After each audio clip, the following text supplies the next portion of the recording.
ഇറാനിൽ 1979 നടന്ന വലിയൊരു അട്ടിമറിയെ തുടർന്നാണ് അവിടെ മതഭരണകൂടം നിലവിൽ വന്നത്. അയത്തുള്ള അലി ഖമേനിയുടെ നേതൃത്വത്തിൽ ഇപ്പോൾ അവിടെ നടക്കുന്ന കാര്യങ്ങളൊക്കെ തന്നെ അങ്ങേയറ്റം ജനാധിപത്യ വിരുദ്ധവും മനുഷ്യത്വരഹിതവുമാണ് എന്ന് എല്ലാവർക്കും അറിയാവുന്ന കാര്യവുമാണ്. ഇപ്പോൾ വളരെ വിചിത്രമായ ഒരു ആവശ്യം ഇറാനിൽ നിന്ന് ഉയർന്നിരിക്കുകയാണ്. ഇറാനിൽ സൈന്യത്തിൽ നിന്ന് വിരമിച്ച ഒരു ഉന്നത ഉദ്യോഗസ്ഥനാണ് ഇപ്പോൾ ഈ ഒരു ആവശ്യം ഇസ്രായേലിനോട് ആവശ്യപ്പെട്ടിരിക്കുന്നത്. അദ്ദേഹത്തിൻ്റെ ആവശ്യം എത്രയും വേഗം അയത്തുള്ള അലി ഖമേനിയുടെ വീട്ടിൽ ബോംബിടുക എന്നുള്ളതാണ്. ഇങ്ങനെ ഒരു കാര്യം ഇസ്രായേൽ ചെയ്താൽ അത് ലോകത്തേക്ക് ഏറ്റവും നല്ല കാര്യമായിരിക്കും എന്നും ഇറാനിലെ 90% ജനങ്ങളും അത് അംഗീകരിക്കും എന്നുമാണ് ഈ മുൻ സൈനിക ഉദ്യോഗസ്ഥൻ ചൂണ്ടിക്കാട്ടുന്നത്. ഇസ്രായേൽ ചാനലായ ചാനൽ 12 നൽകിയ അഭിമുഖത്തിലാണ് അദ്ദേഹം ഇക്കാര്യം വ്യക്തമാക്കിയിരിക്കുന്നത്. എന്നാൽ ഇദ്ദേഹത്തിൻ്റെ മുഖം മറച്ചാണ് അദ്ദേഹം സംസാരിക്കുന്നത്.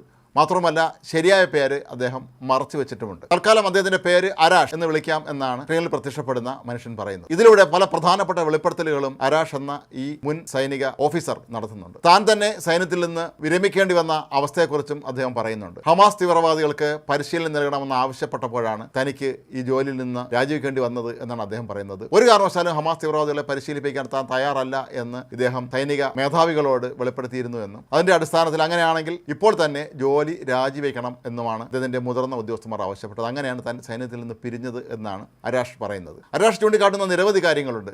ഇറാനിലെ ജനത ഇത്തരത്തിലുള്ള ഒരു നടപടികളെ കാത്തിരിക്കുകയാണ്. ഈ മതഭരണകൂടത്തെ പുറത്താക്കാൻ പുറമേ നിന്ന് ആരെങ്കിലും തയ്യാറായാൽ അതിന് എല്ലാ പിന്തുണയും ഇറാനിലെ ജനത കൊടുക്കും എന്നാണ് ഇദ്ദേഹം പറയുന്നത്. ഇറാനിലെ സൈന്യത്തിലെ സാധാരണക്കാരായ ഉദ്യോഗസ്ഥന്മാരൊക്കെ തന്നെ ഇത്തരമൊരു നീക്കത്തെ പിന്തുണയ്ക്കുമെന്നും അരാഷ് ചൂണ്ടിക്കാട്ടുന്നുണ്ട്. മാത്രമല്ല നിലവിൽ ഇറാന്റെ സൈന്യത്തിന്റെ ദയനീയാവസ്ഥയെക്കുറിച്ചും അദ്ദേഹം ഈ അഭിമുഖത്തിൽ പറയുന്നുണ്ട്.